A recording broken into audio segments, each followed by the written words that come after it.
Happy morning, everyone. Welcome back to Metier YouTube channel. So everyone is preparing well. We are getting lot of positive response for this YouTube Metier channel. Thank you so much for your support. Please, who are not subscribed our channel, please kindly subscribe. We'll start today's session with a small quotes. Genius is 1% inspiration and 99% perspiration. So that means continuous practice will always give the success. Okay, we'll start. First question, which sign indicates radiation exposure? Hair loss, cough, bruising, fever.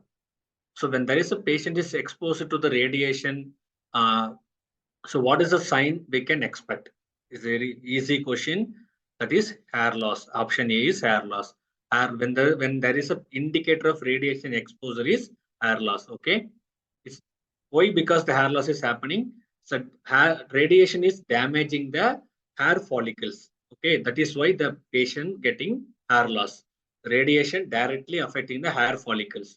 That is why the patient getting the hair loss. It may occur immediately, or sometimes it will take weeks to exposure, week to show the symptoms.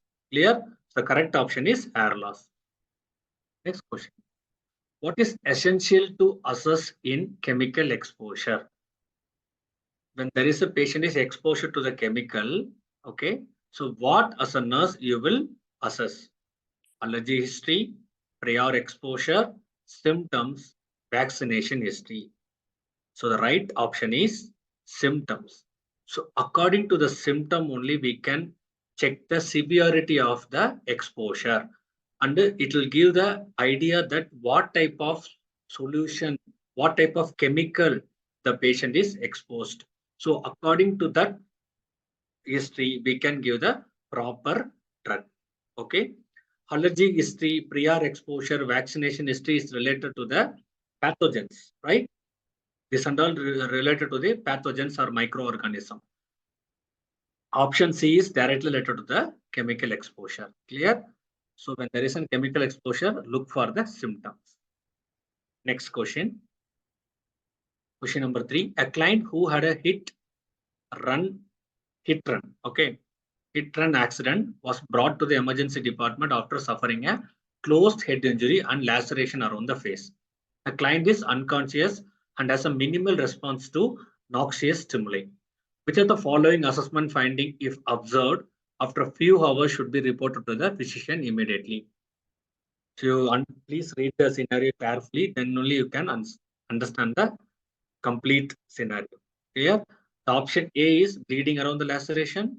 Option B, withdrawal of the client in response to the painful stimuli, bruises and minimal edema of the eyelids. The option D, drainage of clear fluid from the client nose. So what is the correct option? Think and answer. The scenario is telling a road traffic accident, there is a head injury. So which symptom should be reported to physician immediately? So the correct option is the drainage of the clear fluid from the client nose. Okay, option D. Why? Because it indicating CSF leakage. Okay, and also it indicating a what? Indicating a basal skull fracture. Okay, basal skull fracture. Okay, when there is a basal skull fracture, immediate surgery need to be done. Okay, and we have to check for where is the CSF leakage and all.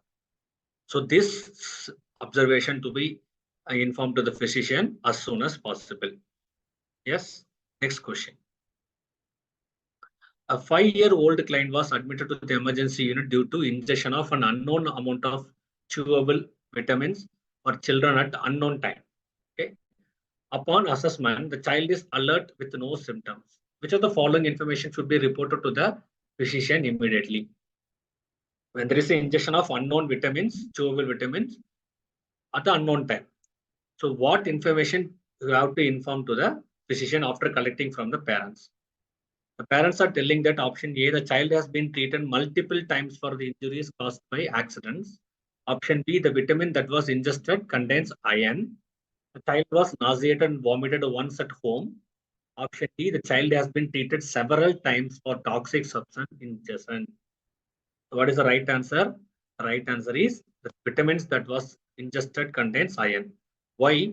Because that vitamin which contains iron, it leads to the iron overload, hemochromatosis, right?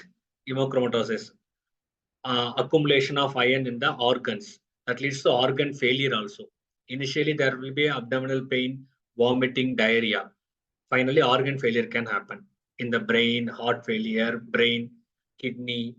Okay, everything can get failure. So that is why the iron is a very much clue point when the parents are telling that the vitamin that was contain iron. So that is why that information has to be told to the physician. So that physician, according to that, they will start the treatment. Clear? Yes. Iron chelating agents they will give. Deferoxamine, right? Yes.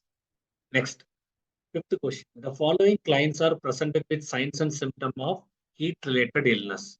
Can you tell which patient should be attended first? So they given the scenario that the patient has a heat-related illness. So which patient you have to attend first? First, option A, a relatively healthy homemaker who reports that the air conditioner has been broken for days and who manifests fatigue, hypotension, achypnea, and profuse sweating. Option B, an old age person who complains of dizziness and syncope after standing in the sun for several hours to be a parade. Option C, a homeless person who is poor historian and has altered mental status. Option D, a marathon runner who complains of severe leg cramps and nausea. So according to the scenario, which patient you have to attend first as a nurse? The correct option is option C, a homeless person who is a poor historian and has altered mental status. So mental status should be attended first. Okay. Altered mental status is a sign of a more serious condition. It may be heat stroke. Okay. That is why it need a immediate medical attention.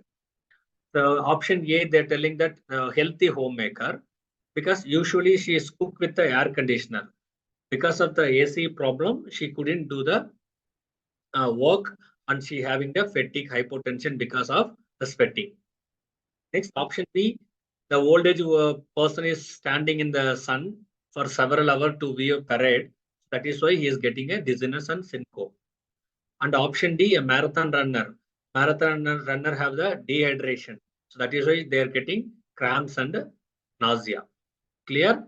So the correct option is the homeless person with the altered mental status should be treated first.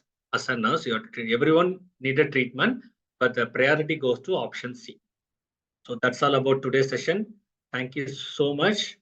Please follow our channel regularly so you'll get a proper update and knowledge. Thank you so much.